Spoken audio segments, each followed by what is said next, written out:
പണ്ട് പണ്ട്, അതായത് 35,000 ദശലക്ഷം മനുഷ്യവർഷങ്ങൾക്ക് മുമ്പ്, ദ്വാപരയുഗത്തിനും ത്രേതായുഗത്തിനും അപ്പുറം കൃതയുഗ മധ്യത്തിൽ നടന്ന ഒരു പുരാണ കഥയാണിത്.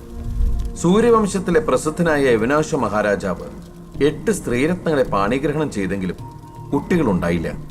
സന്താന ലബ്ധിക്കായി അദ്ദേഹം ചവന മഹർഷിയെ ശരണം പ്രാപിച്ചു. ഇത് പുരാണം. സൂര്യവംശജാതനായ യവനാശ മഹാരാജാവെ, അങ്ങയ്ക്ക് പ്രണാമം. വന്ദനം ഗുരു. അങ്ങയുടെ ദുഃഖത്തിന്റെ ആഴം നാം മനസ്സിലാക്കുന്നു. ഒരു അനന്തരാവകാശിയില്ലാതെ സൂര്യവംശം മഞ്ഞു നിന്ന് പോകുമോ എന്ന് നാം ഭയപ്പെടുന്നു. ആ ഭയം അസ്ഥാനത്താണ് പ്രഭു. മഹാമുനി, ഒരു കുഞ്ഞിനു വേണ്ടി നാം 8 സ്ത്രീരത്നങ്ങളെ പാണിഗ്രഹണം ചെയ്തു. കൃതയുഗ മധ്യമാണ് ഈ കാലം. കാലദോഷത്തിന് വേണ്ടത് കർമ്മപരിഹാരമാണ്. നാം എന്താണ് ചെയ്യേണ്ടതെന്ന് അങ്ങ് അരുളി ചെയ്താലും. ഒട്ടും വ്യാകുലപ്പെടേണ്ട. ഒരു വാരം ഇവിടെ വിശ്രമിക്കുക. മടങ്ങിപ്പോകുമ്പോൾ ഈ ദുഃഖത്തിന് പരിഹാരമുണ്ടാകും. അങ്ങയുടെ അഭിഷ്ടം പോലെ.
മഹാരാജൻ, വിധിവിഹിതമേവനും ലംഘിച്ചുകൂടുമോ എന്നാണല്ലോ പ്രമാണം.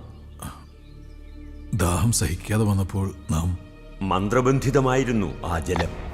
സന്താനോൽപാദനത്തിനായി അങ്ങയുടെ ഭാര്യമാർക്ക് നൽകാൻ സൂക്ഷിച്ചിരുന്നതാണ്. ജലം മുഴുവൻ അങ്ങ് പാനം ചെയ്തതിനാൽ അങ്ങ് പിറക്കാൻ പോകുന്ന കുഞ്ഞിന്റെ അച്ഛൻ മാത്രമല്ല, അമ്മയുമായിരിക്കും. എന്ത്? അങ്ങുടനെ ഗർഭം ധരിക്കും. ഗർഭം പൂർണ്ണമാകുമ്പോൾ അങ്ങൊരു കുഞ്ഞിനെ പ്രസവിക്കും. നാം പുരുഷനല്ലേ ഗുരു, നമുക്കെങ്ങനെ? വ്യസനിക്കാതിരിക്കുക. ഗർഭം പൂർണ്ണമാകുമ്പോൾ ദേവവൈദ്യന്മാരായ അശ്വിനി ദേവകളും എന്റെ പത്നി സുകന്യയും ചേർന്ന് അങ്ങയുടെ ഉദരം പിളർന്ന് കുഞ്ഞിനെ പുറത്തെടുക്കും. ഇപ്പോൾ സമാധാനത്തോടെ കൊട്ടാരത്തിലേക്ക് മടങ്ങുക. ഗർഭം പൂർണ്ണമാകുമ്പോൾ ഇവിടേക്ക് മടങ്ങി വരിക.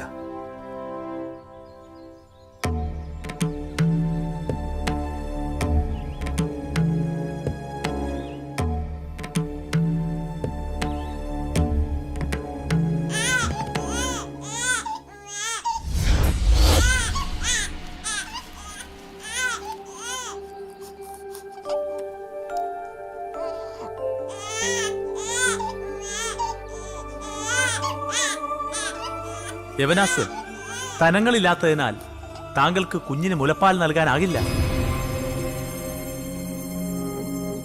മാംധാം നമ്മുടെ അനുഗ്രഹത്താൽ ആവശ്യമുള്ള കാലമത്രയും ഈ പെരുവിരലിൽ നിന്ന് മുലപ്പാൽ ചുരത്തിക്കൊള്ളും.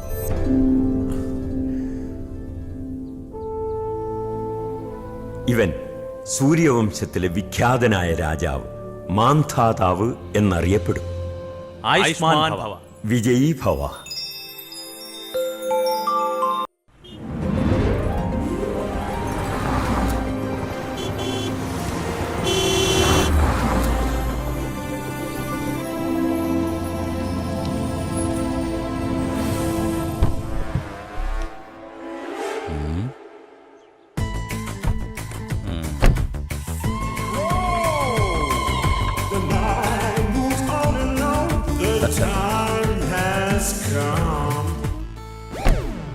പിടി. ഓ വാ അളിയ, തുടക്കമല്ലേ, നടപ്പ് കുറച്ച് പയ്യാക്കിയാലോ? സ്ലോ മോഷൻ ആണോ ഉദ്ദേശിച്ചത്? യാ, എന്നാ വാ, എല്ലാം ഒന്നേനെ. പെട്ടി ഇങ്ങോട്ട് എടുക്ക്. സ്ലോ മോഷൻ അല്ലേ? ഓ, പെട്ടി മിസ്സാവരുത്. പിടിച്ചോ. നെഞ്ചും കൂടെ പൊളിഞ്ഞാൽ വാടാ.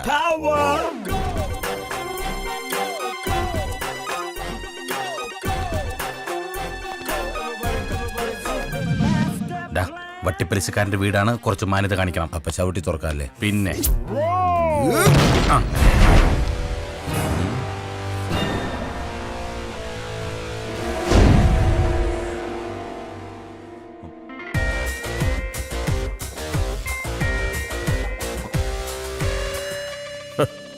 ഇങ്ങനെ ഒരു വരവ് നീ ഒരിക്കലും പ്രതീക്ഷിച്ചില്ല അല്ലേ? ഒരാണും പെണ്ണും സംസാരിക്കുന്നതിനിടയ്ക്ക് കയറി ഡോയ് കൂയിന്നൊന്നും ഒച്ചുണ്ടാക്കരുത്. Boss continue. Thank you. ഞാൻ നിനക്ക് കാശ് തരാനുണ്ടെന്ന് കരുതി എന്റെ ഓഫീസിൽ കയറി എന്ത് തോന്നിവാസവും കാണിക്കും അല്ലടാ? അല്ല സുധീന്ദ്ര, ഏത് പോലീസുകാരനും ഒരു അബദ്ധം പറ്റത്തില്ലേ? വട്ടിപ്പലിശക്കാരനൊക്കെ എന്ന് മുതലാടാ പോലീസുകാരനായത്? ഞാനൊരു ഉപമ പറഞ്ഞല്ലേ? ഉപമ പറയാൻ നീ ആരടാ? എഴുത്തച്ഛന്റെ ചെറുമോന്. മലയാളം പോലും വായിക്കാൻ അറിയാത്ത നിന്റെ വീട്ടിലെ ഇംഗ്ലീഷ് മാഗസിൻ, അവന്റെ മാഗസിൻ. ഗോപാലകൃഷ്ണ, ഓപ്പൺ ദ പണപ്പെട്ടി. ഓ ദാ. പണം സുധീന്ദ്രന് പുല്ലാടാ. ഇനി എന്റെ കൺമുന്നിൽ നിന്നെ കണ്ടാൽ നിന്റെ മുട്ടുകാല് ഞാൻ തല്ലി ഓടിക്കും കേട്ടോടാ പൊന്നെ.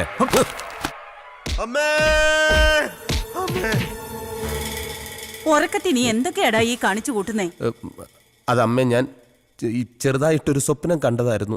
നീ ഇങ്ങനെ സ്വപ്നം കണ്ടാലേ നിന്റെ പെങ്ങക്ക് ഭർത്താവില്ലാതായി പോവും. അളിയനെന്തു പറ്റി? ദാ നോക്ക്. അളിയൻ ഇന്നലെ എന്റെ അടുത്താണോ കിടന്നത്? ഞാൻ ഉറക്കത്തിലായിരുന്നു അളിയ. ശരിക്കും എന്താ പറ്റിയത്? എന്താ പറ്റിയതോ? ഇടിയും തന്ന് മുഖത്ത് ചൂട് ചായ ഒഴിച്ചിട്ട്. അത് സ്വപ്നത്തിൽ സംഭവിച്ചതാ. പക്ഷേ അളിയനൊന്ന് ഉറക്ക കരഞ്ഞിരുന്നെങ്കിൽ, ഒന്നൊച്ച വച്ചിരുന്നെങ്കിൽ ഞാൻ ഉണർന്നേനെ അളിയ, ഞാൻ ഉണർന്നേനെ. അമ്മ വരാൻ ഒരു 2 മിനിറ്റ് വൈകിയിരുന്നെങ്കിൽ ഞാൻ ഒരിക്കലും ഉണരില്ലായിരുന്നു. അതുപോട്ടെ, അളിയൻ എന്ത് സ്വപ്ന കണ്ടത്? ഞാൻ എന്റെ കടബാധ്യത മുഴുവൻ തീർക്കുന്ന സ്വപ്ന കണ്ടത്. അല്ലാതെ എന്നെ തീർക്കുന്ന സ്വപ്നമല്ലല്ലോ അളിയ. അളിയന്റെ കടബാധ്യത ഒരിക്കലും തീരാത്ത സ്വപ്ന. അളിയനൊന്ന് പിടിക്കോ? അവന്റെ ശരീരത്തിൽ അവയങ്ങളൊക്കെ വർക്ക് ചെയ്യണ്ടോ നോക്കട്ടെ. ദേഹം മുഴുവൻ പൊള്ളിയാൻ തോന്നുന്നു. ചൂട് ചായ മുഖത്തൊഴിച്ച്. ഒരു കണക്കിന് അളിയൻ ഭാഗ്യവാനാ.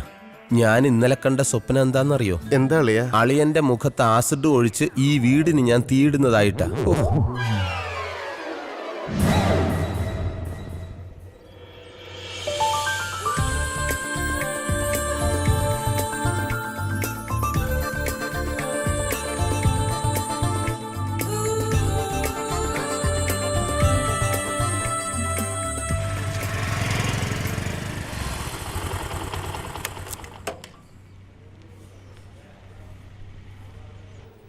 ഹലോ, മാളു എവിടെ? ആ, ഡ്യൂട്ടി കഴിഞ്ഞു. ഡ്രസ്സിംഗ് റൂമിലുണ്ടാവും. Thank you. Dressing room.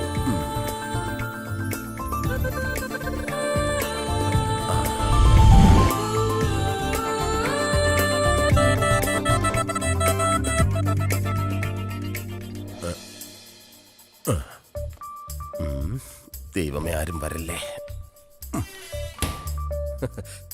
Malu ചക്കരക്കുട്ടി. അയ്യോ സോറി, മാളു വന്ന് കരുതിയിട്ടാ. ഇങ്ങനെയുണ്ടോ സ്ത്രീകള്?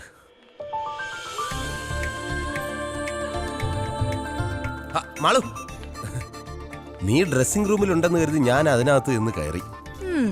ഞാനില്ലാന്ന് അറിഞ്ഞോണ്ട് കയറിയതല്ലേ? അതെ, എങ്ങനെ മനസ്സിലായി? ഈ സ്വഭാവം എനിക്ക് അറിയില്ലേ. പിന്നെ ഇന്ന് വൈകുന്നേരം റെഡി ആയിട്ടിരുന്നോ? ഒരു കിടിലം പർച്ചേസ് ഉണ്ട് എന്റെ വക. അപ്പൊ എന്നെ വീട്ടിൽ കൊണ്ടുവിടുന്നില്ലേ? ഇന്ന് നീ ഒറ്റയ്ക്ക് പോയാ മതി. എനിക്ക് കൊറിയർ ഓഫീസിലെത്താൻ സമയമായി. Okay, bye. കല്യാണം ഒന്ന് കഴിഞ്ഞോട്ടെ.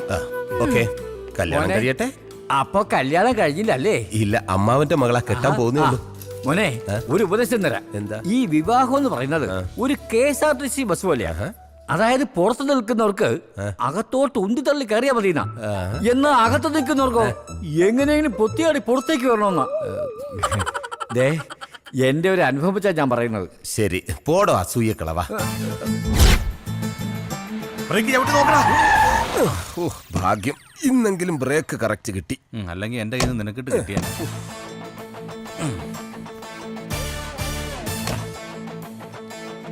Good morning. Good morning. വെറുതെ നിൽക്കുവാണോ? അതെ, ഒരു ലോഡ് പാഴ്സൽ വണ്ടിയിലുണ്ട്, എല്ലായിടത്തും ഇവിടെ വെച്ചേക്ക്. ശരി. വാ, സൂക്ഷിച്ചെടുക്കണടാ. വെറുതെ അങ്ങോട്ടും ഇങ്ങോട്ടും നടക്കുക. Good morning, sir. Good morning. Good morning Jency. ഇതൊക്കെയാണ് വിശേഷങ്ങൾ. അതെ, പഞ്ചാര അടിച്ചുകൊണ്ട് നിൽക്കാതെ ഈ പാഴ്സൽ എല്ലാം പെട്ടെന്ന് സോർട്ട് ചെയ്യാൻ നോക്കാം. ശരി സാർ. ശരി. ജിൻസയ്ക്ക് വല്ല കാര്യമുണ്ടോ അവനെ കയറി സാറേ സാറെന്നൊക്കെ വിളിക്കാൻ? പിന്നെ ഹണിമൂണൊക്കെ കഴിഞ്ഞിട്ട് എങ്ങനെയുണ്ട്? ആ കുഴപ്പമില്ലായിരുന്നു. വല്ല സംശയം ഉണ്ടായ നമ്മളോടൊക്കെ ചോദിക്കണേ. അതെ ചേട്ടാ, ഒരു കാര്യം ചോദിച്ചാ ആരോടെങ്കിലും പറയൂ? ആരോടും പറയില്ല, ചോദിച്ചോ. 2 വർഷം കഴിഞ്ഞ് കുട്ടികൾ മതിയെന്ന ഞങ്ങളുടെ തീരുമാനം. അതിനെന്താ ചെയ്യണ്ടേ? ഒന്നും ചെയ്യാണ്ടിരിക്കുക, അതേ ഉള്ളൊരു വഴി. എന്നാലും പറയേ.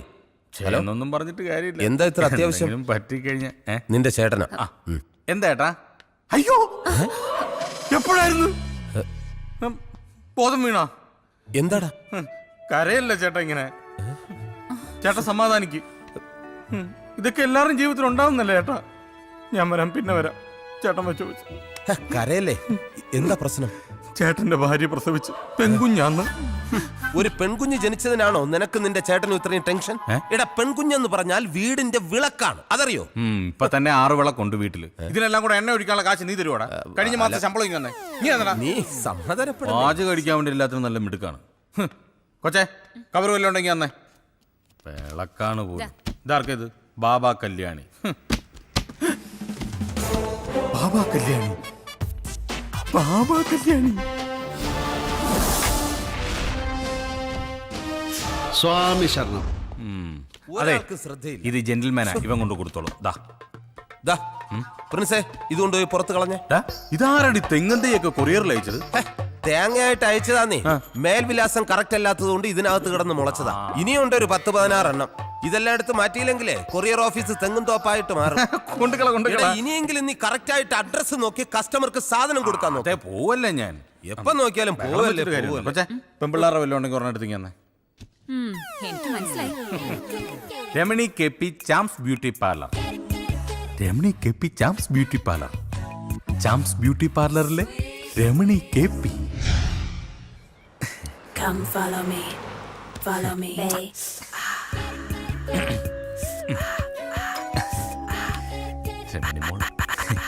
Come follow me. Follow me. ആരാ? ഞാൻ കൊറിയന്നാ. കണ്ടിട്ട് ആഫ്രിക്കയിൽ നിന്നാണെന്ന് കരുതി. കൊറിയല്ല, കൊറിയർ സർവീസ് കേട്ടിട്ടില്ലേ? Super fast courier. ഒരു കവർ ഉണ്ടായിരുന്നു. ഇങ്ങനെ തന്നേക്ക്. സാറിനല്ല, പിന്നെ മാഡത്തിനാ. മേഡമോ? രമണി മാഡത്തിന്. രമണി മേഡമല്ല, മാന ഈ ഞാൻ. അയ്യേ, അതെങ്ങനാ ശരിയാവുന്നത്? രമണി എന്ന് പറയുന്നത് സ്ത്രീയല്ലേ? എടോ, എന്റെ മുഴുവൻ പേര് രമണീദാസൻ നായർ. എന്റെ ജ്യേഷ്ഠന്റെ പേര് ഗൗരീദാസൻ നായർ. എന്റെ അനുജന്റെ പേര് ശോഭനദാസൻ നായർ. ആ ഐശ്വര്യ റായ് സാറിന്റെ സഹോദരി ആവാതിരുന്നു ഭാഗ്യം. അതെന്താ? അല്ലെങ്കിൽ സാറിന്റെ അച്ഛൻ ആ സുന്ദരി കൊച്ചിന് ഭാർഗവൻ പിള്ള എന്ന് പേരിട്ടാനെ. ഒരാള് വന്നിരിക്കുന്നത്. ഒപ്പ് വേണ്ട. ഒറ്റ ഒപ്പിയുണ്ടല്ലോ. രമണി ചാച്ചൻ ഞായേരി. വാതിലും തുറന്നിട്ടിട്ട് നിന്റെ അച്ഛൻ ഇത് എവിടെ പോയതാടി? ടിവിയുടെ മുമ്പിൽ കാണും. റോഡ് ക്രോസ് ചെയ്യുമ്പോ വണ്ടി ഇടിച്ചെന്നോ? എന്നിട്ട് ഹോസ്പിറ്റലിൽ കൊണ്ടുപോയില്ലേ? അവസാനം മക്കളെല്ലാം കണ്ടിട്ടാണോ മരിച്ചത്? എന്താ പറ്റിയച്ചാ? എല്ലാം പോയി മോളെ. ആക്സിഡന്റിൽ മരിച്ചു. ഈശ്വര, ആരാ അമ്മവാ? അത്തിമുറ്റത്തെ ജയന്തി. അതാരാ അമ്മവാ? ആ കുങ്കുമപ്പൂവിലെ പ്രൊഫസർ ജയന്തി. ആദ്യം ആ രുദ്രൻ, പിന്നെ ജയന്തി. ഇത് ഞാൻ എങ്ങനെ സഹിക്കും? നിന്റെ അച്ഛന് സീരിയൽ ഭ്രാന്ത് തീർന്നില്ലേ? നിങ്ങൾ കുറെ നേരമായി വന്നിട്ട്? ഇല്ലമ്മാവാ, കുറേ നേരം ആയേ ഉള്ളൂ. നീ പോയി ചായ എടുക്ക്. നീ ചായ കുടിച്ചിട്ട് പോയാ മതി. പോയിട്ട് അത്യാവശ്യമുണ്ട്. അതെ. എന്താ? പരസ്പരം കാണണം. നമ്മള് ഇപ്പൊ കണ്ടില്ലേ? നല്ല സീരിയലാ, തുടങ്ങാറായി. ഞാൻ കാണാൻ പോവാ. ഇങ്ങനെയുണ്ടോ സീരിയൽ ഭ്രാന്ത്?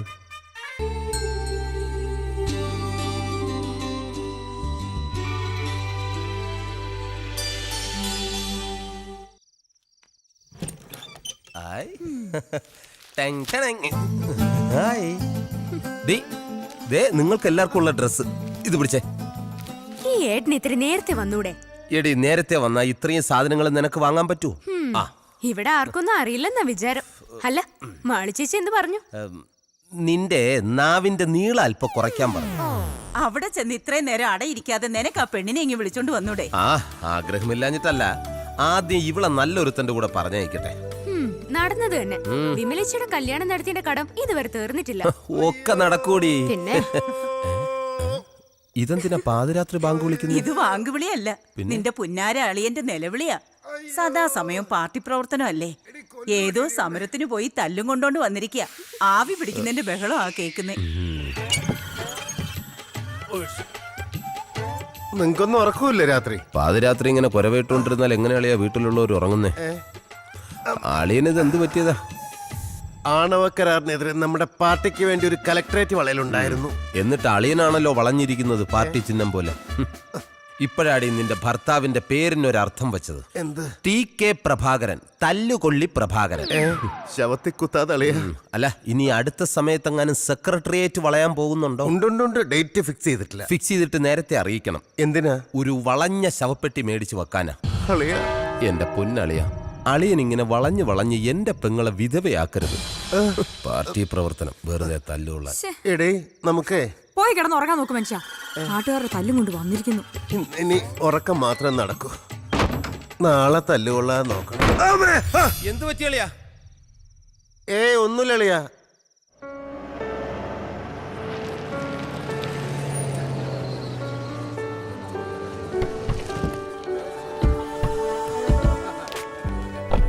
Hi, good morning. Hi. Okay. നിങ്ങൾ കാണിക്കുന്ന സ്നേഹത്തിനും സഹകരണത്തിനും എല്ലാം നന്ദി.